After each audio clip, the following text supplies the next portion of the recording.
In this video, we're going to talk about cardiovascular drugs and others. There are 6 drugs that we will talk about: antihypertensives, antifungals, heart failure drugs, antidysrhythmics, coagulation modifiers, and the antilipemics. Let's start with the antihypertensives. So the mechanism of this drug is to lower blood pressure by reducing the resistance of the blood vessels. And because of this, heart rate will drop. There will be lowering down of contractility and less amount of blood volume. So with that, this will lower the blood pressure. So there are 5 drugs that can do this. We have the ACE inhibitors, the ARBs, the beta blockers, calcium channel blockers, and diuretics. Let's differentiate each one. The ACE inhibitors are usually the drugs that ends with pril, such as lisinopril, enalapril, while the ARBs are the drugs that ends with tans, losartans, and valsartans. So I will explain these 2 drugs together because they're kind of similar. ACE inhibitors lowers blood pressure by blocking the conversion of angiotensin 1, which in result will block angiotensin 2. And when this angiotensin is blocked, this will lead to vasodilation. Of course, when there's vasodilation, blood vessels are wide. That will drop the blood pressure. While the ARBs, on the other hand, they don't block angiotensin 1, but they directly block angiotensin 2 receptors. So in the end, it will still lead to vasodilation, leading to a drop in blood pressure. Beta blockers, on the other hand, end with LOLs. And the way to remember this, we see the word beta block the beat, meaning block the heartbeat. So by blocking the beta 1 receptors, heartbeat is lowered. Okay. So with less heartbeat or heart rate, that will actually lead to less cardiac output, and less blood volume because there's low cardiac output will lead to low blood pressure. Another drug that blocks a certain enzyme is your calcium channel blockers. Now we know that the calcium as an element is the one that has something to do with the way our heart beats or muscles contract. So when calcium channel blockers or when calcium channel are blocked, this will also lead to decline in contractility of the heart. So this will lessen the heart rate and thereby lessen also the cardiac output, leading to a drop in blood pressure. So these drugs are famous drugs are amlodipine and diltiazem. And finally, you have your diuretics. So from the word itself, urine. This is a medication that favors urination. So more urine, that means more volume out. That means a drop in the blood volume, and that will lead to your drop in blood pressure. So you have your hydrochlorothiazides and your furosemides, or otherwise known as your Lasix. So, as a further discussion, these drugs that are for hypertension, for heart failure, when we say heart failure, that means heart is not pumping well. And so we need to um, vasodilate so that even though there is a problem with the heart's contractility in a heart failure, we are making sure that the pressure does not go up. It also given post MI, that's a post myocardial infarction, because when you say MI or myocardial infarction, your heart or the heart organ itself just had a portion which was damaged, and because of that, you don't want to put heart into high workload. So by giving those meds, this antihypertensive, you are lessening the cardiac workload. It's also for stroke prevention because when you say stroke, that means a certain portion of the brain did not receive blood supply, and that's due to a clot or a certain blockage. So by giving your antihypertensive drugs, you're actually causing vasodilation, which is the opening wide of the vessels. So that also makes sure there's good flow to all the different parts of the body, especially the brain. And so you are preventing stroke. So just some nursing consideration for safety. You know, the drop in the blood pressure and heart rate can go too low, and we don't want that. So we have to monitor, because if we see that, we hold our medications. Also, remember, some of those drugs work with the electrolytes like the calcium. And then when the person is peeing a lot because of diuretics, one will also lose some electrolytes. So check those electrolytes, make sure we don't go to electrolyte imbalance. And of course, just like any medications, don't just stop medications. We tell the patient that, because a sudden stop can do a rebound of the hypertension. So follow medication schedule. And because of the hypotension, when this person would suddenly stand up or there's a sudden change in their movement, there would be a sudden drop in blood pressure.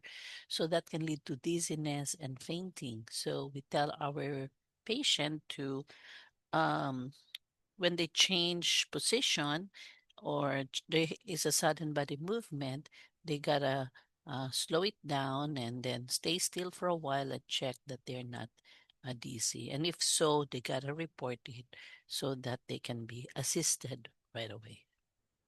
So those are your antihypertensives. Let's go to the anti-anginals. So from the word itself, anti-anginals, angina means pain, and that pain is coming from the heart. So what caused that pain? It is because there is less blood flow in the heart cells. What's the reason? There could be a blockage, there could be a tightening of the arterial walls, or there can be a plaque blocking the flow.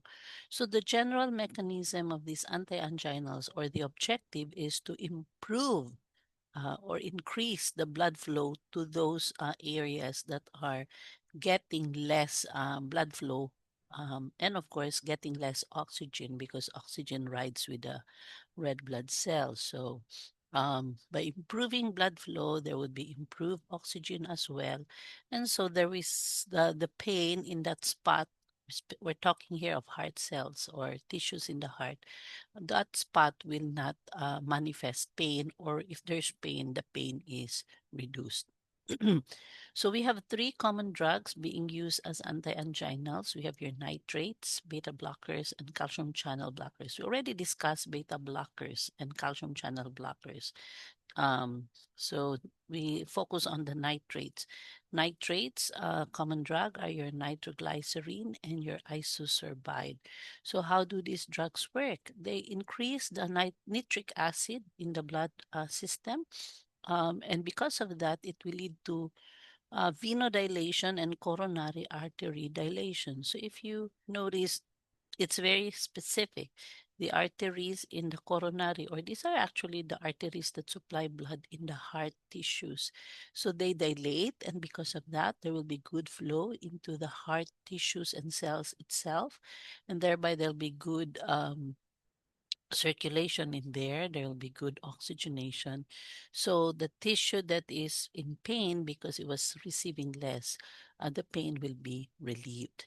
And at the same time, there is venodilation. So there is also good flow from the arteries to the vein, arteries, tissues, and veins. So it favors circulation inside the heart tissue, and thereby relieving the angina. And on the other hand, as we said, the beta blockers, which work in general, it causes, well, not general, but they're beta blockers. They block receptors that will lead to a decline in the number of heartbeats, or leading to a decline in heart rate, a decline in contractility. Thereby, there will be a decline in cardiac demand or cardiac load. And a less demand on cardiac workload would also mean less demand on oxygen. So favoring now the heart to tissue to be not hungry for oxygen. And finally, you have your calcium channel blockers. What did we say with that? Calcium has an effect on the contractility of the heart. So when the channels for the calcium receptors are blocked, then we're also lessening heart response to contractility.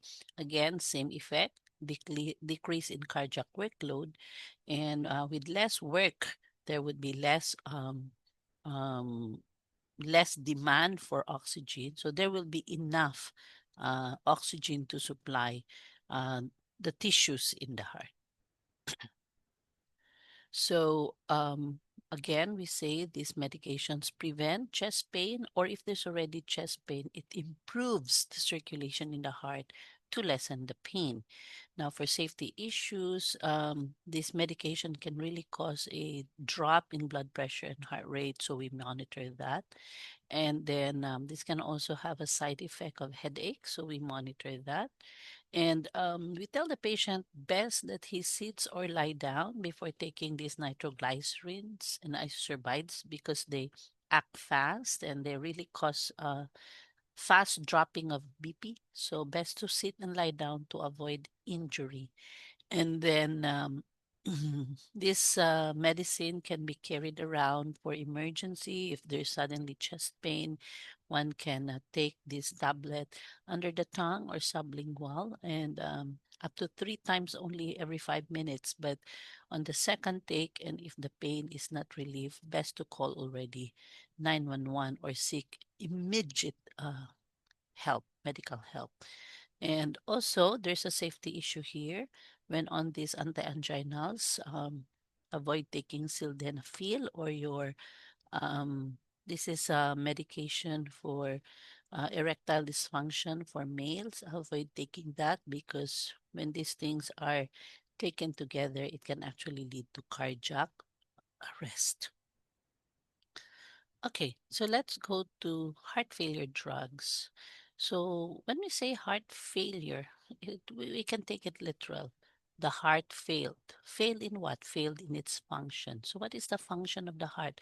The heart is supposed to pump normally, correctly, same amount of strength, same numbers in a minute to make sure there is good circulation in the body.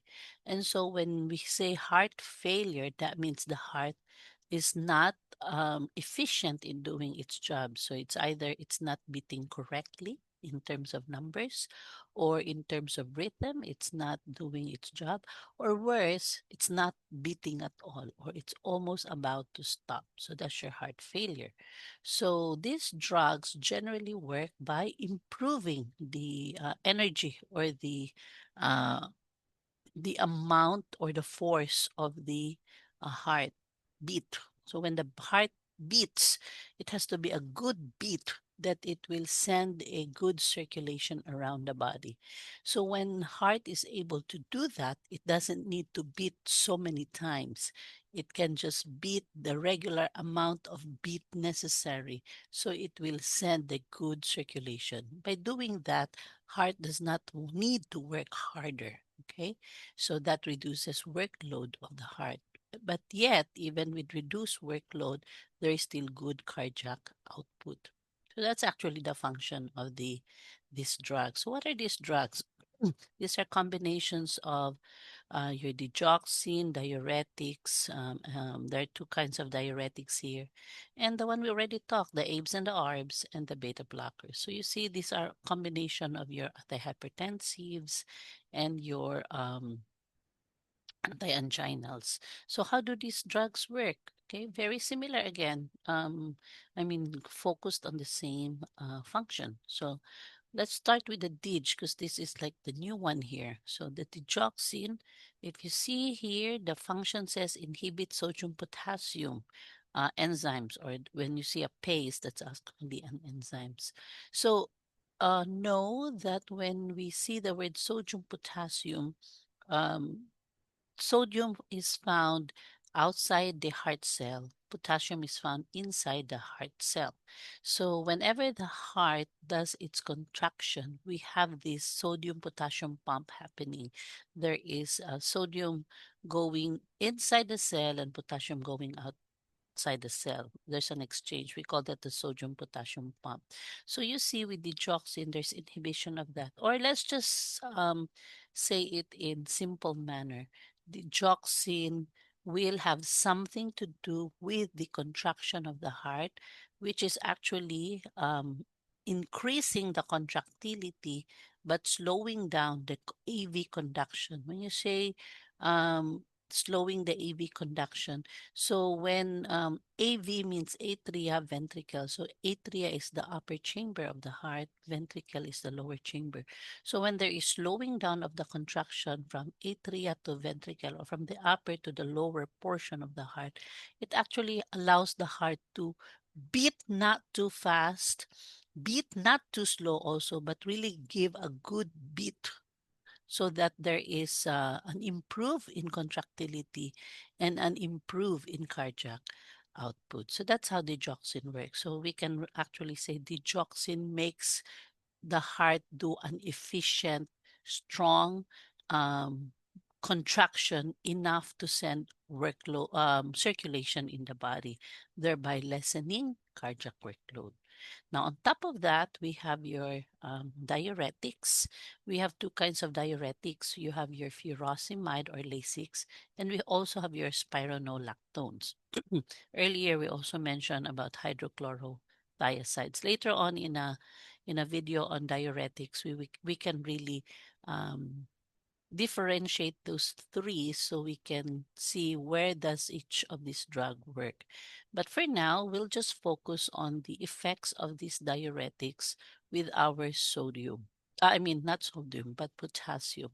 A very important concept, because potassium, when they are in excess in the body, can actually lead to cardiac arrest. And so, very important to monitor this electrolyte. Now, what does furosemide do, or your Lasix? It's a diuretic, so it favors urine release, or there's increased urination. Because of increased urination, there is increased urine output, and with increased urine output, there will be a drop in the blood volume, and that can also lower the blood pressure. But on the other hand, one of its effect is at it as a person pee, potassium is also released. So there is a tendency that this person will have a drop in the potassium in the body, or hypokalemia. Now, that can be scary, because that is electrolyte imbalance, and specifically potassium. So it will affect how the heart is working. But that is over a period of time. But momentarily, with early use of Lasix or furosemide, it shouldn't be much of a worry, because you can always just replace your potassium by eating bananas and other potassium rich food. So that's why with Lasix, you say as a teaching, um, encourage your client to eat potassium rich food. However, um, with prolonged use of this furosemide and Lasix, there will come a time that potassium will really, really drop, which is not a good scenario to be in. So then maybe we need to change that medication. So then that's the reason why we have this spironolactone. Spironolactone is also a diuretic. Okay, how does it work? It retains sodium, and you know that where sodium goes, water follows. So when the body retains the sodium, specifically our kidneys now retain the sodium, it also retains fluid. So then we have it favors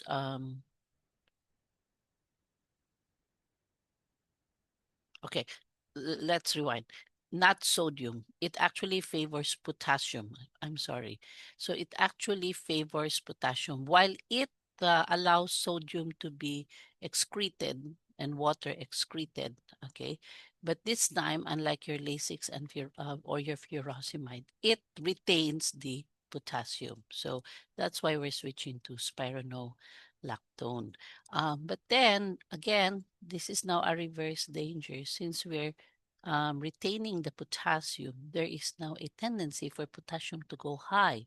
So while the patient is on spironolactone, very important, we tell our patient do not eat food high in potassium, because by doing so, the chances of potassium to really go higher than normal is very imminent. So this is a reverse now, and so we watch for potassium increase.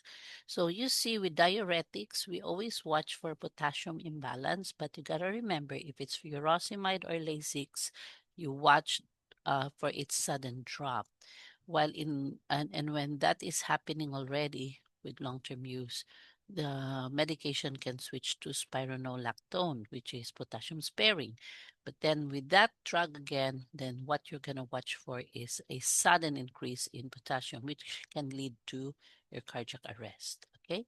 And then the rest of the drugs, you have your ACE inhibitors and your ARBs. Remember, these are drugs that work with angiotensin 1 for ACE inhibitors and angiotensin 2 for ARBs, and the effect is vasodilation. While your beta blockers, remember beta block, they block the heartbeat, or we'll say it lowers the heartbeat, thereby um, lessening sympathetic stimulation. So when you say sympathetic stimulation, that's actually a heart responding to an emergency, or that's your sympathetic response. So that's actually an increased heartbeat. So when you say a decline in sympathetic stimulation, meaning a drop in it's doing the reverse of the emergency response. So with that, the heart will not be beating faster. So it will improve cardiac flow without causing cardiac increased cardiac workload. And again, as we said, these heart failure drugs, these are indicated when heart is not doing its job, which is heart failure. And when the heart is not doing its job, it's not giving good cardiac output. So that's why we give these heart failure drugs. We want the heart to work, but to give a good circulation, but not to the point that the pressure, the amount of contractility, the amount of workload increases. Okay, so for safety, as these drugs kind of drop heartbeat, so we have to monitor heart rate or apical pulse, and we hold this medication if it's less than 60. So when we say apical pulse, we really check not just in the not just the pulse via the our wrist, but we really listen to our chest. And then we measure the person's daily weight, because there could be fluid retention going on. We monitor input and output to make sure there's a balance of whatever fluid is given. It is also released out, so there is no water retention going on or fluid retention. We monitor for edema, that is the shifting of the fluids inside the body. It's going to the third space. That's why we have edema going on. Why lung sounds? Because when fluids are retained in the body, as it try to go back to the heart, which is on the right side of our heart, that's where venous return happen. Some of these fluids get stuck in the lungs. Why lungs? Because when fluid and blood goes back to the heart, or blood goes back to the right side of the heart, before it goes to the left side, it has a bypass. It goes to the lungs first, and then it goes before it goes to the left side. So some of the blood gets stuck in the lungs. That's why you hear um, ralls, crackles. That's just mean. So you have a noisy lungs. That's just mean there's so much fluids retained in the lungs. And as I said earlier, monitor for potassium. Um, your Lasix and your furosemide tends to lose potassium, while your spironolactone are potassium sparing, so they kept the potassium. And that digoxin, which actually improved the force of the heartbeat to favor a good circulation, um, it has a very narrow therapeutic range. When you say narrow, you need a certain amount for it to be effective, but it only has little, um, it only has a certain amount that when you go past it, it becomes toxic. So we say that is a narrow therapeutic range. So the taking of the digoxin, you gotta watch closely because a little excess can actually lead to toxicity. And of course, we want this patient to take this medication the same time daily so that the action of the drug is also predictable. Report weight gain, swelling, shortness of breath. These are signs that um, the heart is not doing properly what it's supposed to do. So that means our medications may need to be adjusted. And then we want to make sure there is a balance of the fluid inside our body. So we maintain the diet and the fluid restrictions if there are present. Let's go to the next group of drugs, which are your antidysrhythmics. So when you look at the word dysrhythmics, let's start with the word rhythm, rhythmics. So rhythmics means how the heartbeat. Is it regular? Is it irregular? So it's more of the rhythm. Now, when you say these rhythmics, these are abnormal rhythms. So when you say abnormal rhythms, we're only supposed to see in ECG a normal trace, which is the P wave, the QRS, and the T. So P wave, QRS, and the T. So that's the usual rhythm, and there's about a minimum of 60 beats in 1 minute, and then the sound would be lub-dub. Okay, so that's basically what a normal heart rhythm is. So when you say this rhythmics, that means you see uh, a different kind of electrical wave as reflected in the ECG. So now you see the ECG tracing being abnormal or erratic. So that's your dysrhythmics. And when you also listen to the heartbeat, you don't just hear lub-dub. There are other sounds. That means the heart is not beating in a synchronous manner. And when that happens, this means the heart, as a general, is not coordinated in its cardiac beat.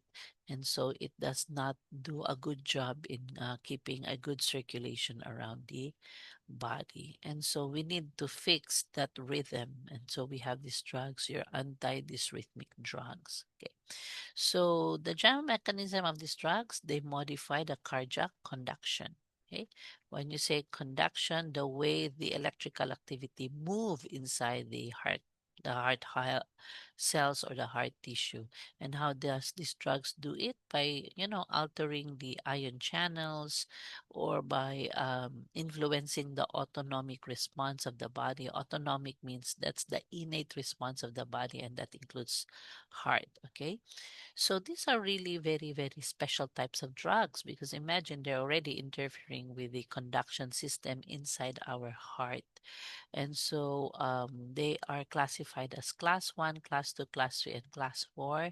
A new grad nurse may not be able to handle some of these drugs because we need some expertise in making sure when these drugs are given, appropriate dosage is maintained, safety measures are in place. So let's start with class 1.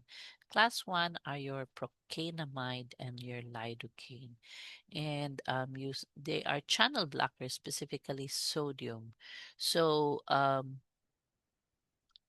earlier I was talking about sodium potassium, how when this electrolyte exchange, there is also a change with the way the heart beats. Well, it is in that concept that procainamide and lidocaine works.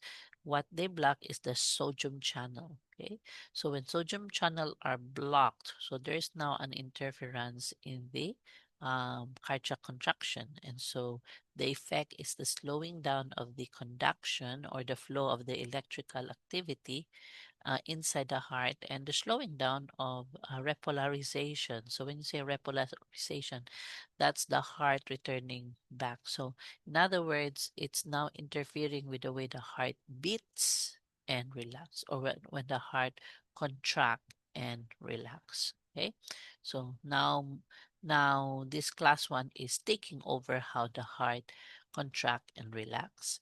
And then you have your class 2, your metropolol, your metropolols or your LOLs, they're the beta blockers. What did I say? Beta block heartbeat. In other words, it slows down the heartbeat by, again, it's slowing down the AV conduction, meaning the flow of the electrical activity from the artery, our atria, which is the upper chamber of the heart, and then going to the ventricle, which is the lower chambers of the heart. So when it slows down, it also kind of control the rhythm of this heartbeat. And then you have your class 3 or your amiodarone. Take note, it's potassium channel blocker. So exactly as I explained, when sodium and potassium exchanges, there is a interference in the way the heart muscle contracts. So here in this amiodarone, it's not the sodium that it's blocking, but the potassium. So by blocking the potassium channel, it now prolongs the repolarization. So when you say repolarization, the relaxation, again, that means when the heart contracts, after it contracts, it will start to relax. So with amiodarone, it slows down the relaxation. So these drugs are chosen depending on which portion of the heart rhythm that needs to be fixed. Okay. And then your class 4, your diltiazem and your verapamil, these are your calcium channel blockers. So if you remember your calcium channel blockers, explained earlier, calcium has something to do with electrical activity. Now, being a blocker, this dilts and verapamil, again, it will slow down the AV conduction or the flow of the electrical activity from the atrium to the ventricle. So, if you summarize, all these drugs will work towards the electrical activity inside the heart and making sure that there is a taking over of how this electrical activity flows so that we will not have these abnormal rhythms. Now, again, these are drugs indicated for abnormal rhythms, such as your atrial fibrillation. So, when we actually go to discussions on heart rhythms, then we can actually talk more about these abnormal rhythms, but we can always try to break it down by saying when you say atrial fibrillation, it starts with the atria. Atria, that's your upper chambers of your heart. It's just going fibrillation, like it's beating but not really doing a good push. Okay, the atria is supposed to push blood from the upper chamber to the lower chamber of the heart, but with fibrillation, it's like fibbering only. It's not doing a good job, which is a reverse. If you look, we go towards the end, ventricular dysrhythmia. So this ventricle is in the lower portion of the heart, the lower chambers. Now, these ventricles does have a very important function because when they do contract these ventricles, it has to be forceful enough that the right side of the heart, right ventricle, should be able to send the blood to the lungs, while the left ventricle should be able to send the blood to the circulation. But when there is dysrhythmias or abnormal rhythm, it will not be able to do that job. So this is scary because that means the heart cannot supply good amount of blood to the circulation. And of course, we know what tachycardia is. Tachy means fast. So the heart is just beating too fast than normal. And that's not good because it will tire down the heart. So we need to slow down the heart in all of these three areas. So that's why we give this anti-dysrhythmics. Now, for safety consideration, of course, we're interfering with conduction, with electrical activity. So we have to put this person on continuous ECG monitoring, or better yet, we put them on telemetry or Holter monitors. These are continuous way of monitoring how the heart is beating. We also monitor the blood pressure because this can lead to abnormalities. Okay, watch for new dysrhythmias because this person have some underlying problem. We're just fixing the rhythms, but what really caused it, that's a different story. And this amiodarone drug, it's very liver toxic, so we monitor the liver, the thyroid, the lungs. Now, one thing that it's always highlighted when on these special types of drugs and even your regular drugs, avoid grapefruit juice. Why? Because grapefruit juice, for some reason, interferes with absorption of these drugs. And that is not good because when absorption of these drugs are interfered, it's either the drug becomes less effective or it builds up so much in the body that it can lead to toxicity. Now, for patient education, make sure you tell your client or your patient to report dizziness, syncope, or abnormal heartbeat, such as your palpitations. And very basic, take their medications as prescribed. Now, since these drugs are kind of liver toxic, we may need to do regular labs to make sure our livers and kidneys are working well. And of course, your continuous ECG. If not continuous, a certain time, ECG has to be taken to make sure the heart is beating as we want it to be. Okay, so that's your antidysrhythmics. Let's go to coagulation modifiers.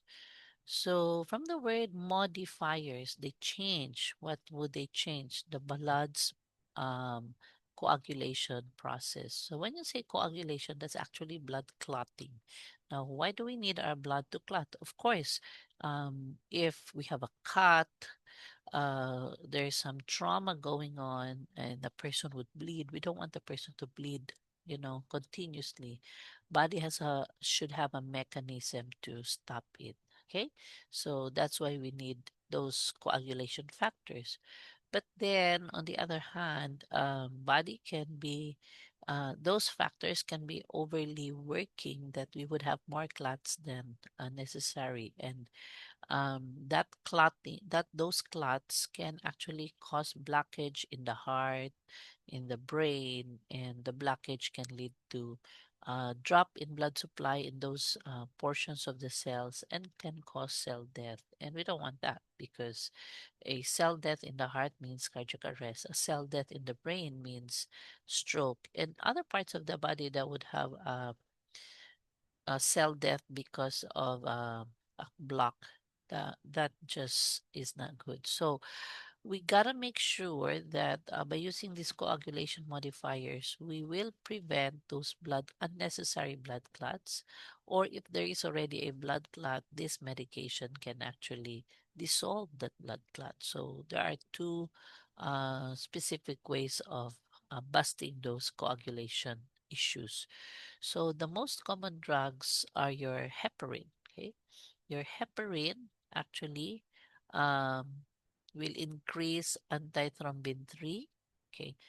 By the way, heparin should be aligned with enoxaparin, but something's wrong with this slide. Um, uh, Heparin increases antithrombin 3, and by doing that, it inactivates thrombin and factor XA. So basically, heparin just simply inactivate those clotting factors, if you have to say it that way. Same with your enoxaparin. It inactivates those clotting factors. And by doing that, it prevents blood clots. Okay. We also have warfarin, which inhibits vitamin K dependent clotting factors. So very specific. So clotting factors that depend on vitamin K, which is also um, your vitamin for your coagulation. So the warfarin interferes with that, thereby inactivating the um, clotting factors. Okay, so those three, heparin, enoxaparin, and warfarin. So you see, they all end with rin. They all inhibit clotting, or they kind of stop clotting. Now, your aspirin, it also ends with rin. It is also anti-clotting, but the way it works, it is not about the clotting factor. It works by um, lessening aggregation. So when you say lessening aggregation, it stop blood from grouping together, because when they group together, the blood cells group together, they tend to clot. Okay, so that's the same with your clopidogrel. Again, it decreases platelet aggregation. Aggregations means grouping together. So this aspirin and clopidogrel, or your Plavix, okay, your the only difference is that your aspirin is like an over the counter, but your Plavix, you may need to get a doctor's order for that. They're all for decrease platelet aggregation. Now this TPA, alteplase, okay, this is a clot buster. So this is a very strong med. It converts plasminogen to plasmin and dissolves fibrate. So basically, these are drugs that are given directly where the clot is to dissolve it. So this is not a usual drug that you just use and give. Okay. Um, one of its use sometimes is when a central line, okay, is there's a clot in the central line. We do see sometimes or a lot of times this TPA is used to dissolve those clots, but of course it's under a doctor's prescription, and it's not done like every day. This TPA used as a clot buster. So again, as these are coagulation modifiers, we give these drugs when there's deep vein thrombosis or there's a clot in the veins. Pulmonary embolism, there is a clot in the lungs. Myocardial infarction, there is a blockage in the heart. Stroke prevention, you don't want clot going to the brain. And as I said, clot buster. So in other words, this thins the blood. When one bleeds, there's no clotting mechanism in place. So we monitor for bleeding. We check PTT, especially with heparin because blood, or warfarin because blood tends to thin. Okay, for any activity, caution because the person is prone to bleeding. Okay, um, report bleeding, bruising. Okay, always take your warfarin at the same time, maintain vitamin K consistency, and avoid trauma. Okay. And finally, we have the anti-lipemics. Lipids, these are your fats. So when you say anti-lipemics, these work against the fat. Okay. So it lowers the cholesterol, the triglycerides to prevent atherosclerosis. When you say atherosclerosis, sclerosis like the hardening. Hardening of what? The athero, uh, these are actually your arteries. So what can harden those arteries, or what can, the flow of the blood, what can interfere with the blood flow in the arteries? One of that factor would be the buildup of fats. So your anti-lipemics actually lower the buildup of fats and thereby prevent this atherosclerosis. So what are common drugs? We have the statins, okay, the cholestyramine, gemfibrozil, and ezetimibe. So let's start with the statins. Okay?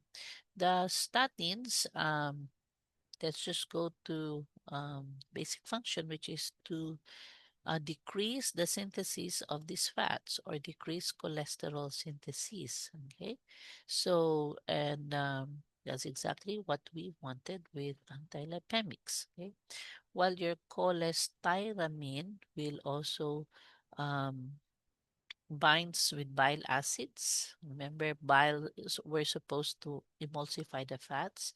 And so with less bile, nothing can emulsify the fat. So you won't have um, fat absorption. Okay, so it actually drops fat absorption in the body. And then you have your gym fibrosil, which is lipoprotein lipase, which causes breakdowns of triglycerides. So there's no buildup of triglycerides. And then we have your ezetimibe, which blocks the absorption of cholesterol in the intestines. Okay, so all of these drugs can lower cholesterol. Either they block its absorption, or break it down. Um, and okay, so these drugs are given when there is high amount of lipids in the blood, or hyperlipidemia, and also to prevent cardiovascular disease, specifically your atherosclerosis, which is the um, narrowing down of your arteries because of plaque build-up, which can lead to cardiac arrest, myocardial infarction, on all those abnormalities due to lack of blood flow. Now, just a safety consideration, those drugs are toxic to liver, so we monitor our liver. And it also have a certain effect, these drugs, with our muscles. One can have rhabdomyolysis because these drugs could have that side effect. And there are also bile acid sequestrants. So take note, biles are supposed to emulsify fats, and when they are sequestered, then there's nothing to emulsify and absorb the fats. But on the other hand, there are drugs or meds that needs the fats. So when we are not absorbing the fats, then there are also some drugs that are not absorbed. So we have to watch for that as well. Okay, so this is where my lecture ends. I hope you learned some good stuff from what I just talked about, and hopefully it simplified the way you look at these medications. And if you want more video contents like this, don't forget to like, share, and subscribe. This is your Professor Celine saying, have a nice day.